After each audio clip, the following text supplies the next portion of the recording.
Hello दोस्तों, आज की इस वीडियो में देखिए असदुद्दीन अवैसी ने हरियाणा के इलेक्शन के बारे में बीजेपी को क्या कहा है। तो वीडियो को एंड तक देखिए और प्लीज़ इस वीडियो को लाइक और सब्सक्राइब करना ना भूलें। वतन अजीज को बचाना है। हरियाणा का इलेक्शन गलती से जीत गए मोदी, गलती से जीत गए। अब कैसा जीते, मैं तो नहीं था वहां पर, वरना बोलते बी टीम, इन्हों गए तो ऐसा हुआ, इन्हों गए तो ऐसा करे। मेरे को बहुत से लोग बोले, मैं बोला बैठो मियाँ, थोड़ा बैठ के तमाशा देखेंगे अपन भी, ये झमक झक्का जो कर रहे ना, देखेंगे क्या होता। हार गए नो वहां पे। अब किसकी वजह से हारे बोलो आप? अब समझ में नहीं आ रहा इन लोगों को, हारने वालों को। अरे शेरवानी तो नहीं आई आप, सर पे टोपी दाढ़ी वाला नहीं आया भड़काओ भाषण देने, हम कैसा हार गए। मैं इन लोगों से कहना चाह रहा हूं, पुरानी पार्टी से जरा समझो मेरी बात को, समझो मेरी बात को। मोदी को अगर हराना है ना, तो तुमको सबको साथ लेकर चलना पड़ेगा। तुम अकेले कुछ भी नहीं कर पाओगे, तुमको साथ लेकर चलना पड़ेगा। महाराष्ट्र में हमने कहा, इम्तियाज जलील ने खत लिख कर दिया कि आओ हम बात करने तैयार हैं, आप बात करिए। हम भी नहीं चाहते कि महाराष्ट्र में दोबारा शिंदे, फडणवीस और अजीत पवार की हुकूमत बने, हम नहीं चाहते। मगर आप बातचीत करो, करे तो अच्छा है, नहीं करेंगे तो मुझे भी तो अपनी पार्टी चलाना है ना। मेरे 2 एमएलए हैं, मालेगांव में मुफ्ती इस्माइल साहब, धूरिया में फारूक शाह हैं। इम्तियाज जलील 3,20,000 के ऊपर वोट हासिल किए। औरंगाबाद में मेरे 26 कारपोरेटर थे, नांदेड़ में है, शोलापुर में हमने फारूक को अपना उम्मीदवार बनाया है। मेरे अजीज दोस्तों और बुजुर्गों, मजलिस इत्तेहादुल मुस्लिमीन की कामयाबी के लिए भी आप दुआ करिए कि महाराष्ट्र में अल्लाह मजलिस इत्तेहादुल मुस्लिमीन को कामयाब और कामरान करे।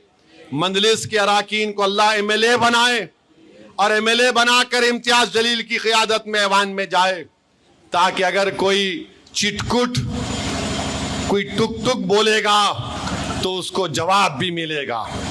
इतने दूसरे भी एमएलए हैं मुसलमानों के, जीत के गए थे, मगर ये मजलिस को अल्लाह ने एजाज से नवाजा कि हमने एहतजाज किया।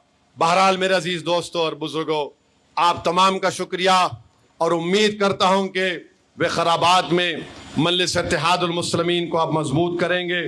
और हम ये भी बताना चाह रहे, यहाँ पर हमारे प्रसाद साहब से, जो माशाल्लाह से स्पीकर बन गए तेलंगाना असेंबली के, कि यहाँ पर टाउन में कब्रस्तान जाने की रोड के लिए प्रसाद साहब ज़रा बजट दे दो। आप स्पीकर है और शिवारेड्डी पेट में एक आबकारी एक्साइज डिपार्टमेंट को लैंड दिए। यहाँ के अक़लियतों का ये मुतालबा है कि कम्युनिटी हॉल बना दिया जाए। विकाराबाद टाउन में डाइट कॉलेज उर्दू मीडियम में स्टाफ नहीं है, प्रसाद साहब ज़रा स्टाफ का उर्दू लेक्चर का इंतज़ाम करवाइए। विकाराबाद टाउन में उर्दू डिग्री कॉलेज सैंक्शन कराना है और इंशाअल्लाह ताला ये, और एक कौन सा है क्या, जल्द से जल्द काम स्टार्ट होगा। उर्दू घर शादी खाने में ये है। और इंशाअल्लाह ताला यहाँ पर विकाराबाद, तांडूर, कुड़ंगल, परगी से भी हमारे सदर मोतमद आए हैं। इंशाअल्लाह ताला ये तमाम काम है। मैं इंशाअल्लाह मैं खुद जाकर चीफ मिनिस्टर से भी और प्रसाद साहब से भी मिलूंगा। और हम चीफ मिनिस्टर साहब को ही बोल रहे, ये मूसी बोल रहे, मूसी तो अनंतगिरी से शुरू होती,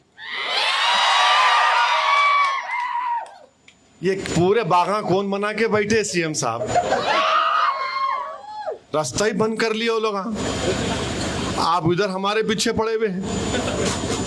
मूसी यहां से शुरू हो रही, यहां से शुरू होके वहां जाके नलगुंडा में जाती हूं उन्हें। तो हम भी गवर्नमेंट से बोलेंगे, जरा देखो इन चीजों को आप, हमको कोई मतलब नहीं है। रेवंत रेड्डी चीफ मिनिस्टर है, उनको पब्लिक ने वोट दिया, आप जीत कर आए। हम फिर से कह रहे हैं कि गरीबों से इंसाफ करो बस आप।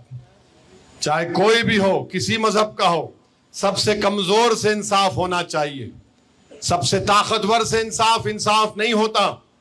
हमारे रियासत में कमजोर मुसलमान हैं, दलित है, आदिवासी है, और इनसे पहले इंसाफ होना।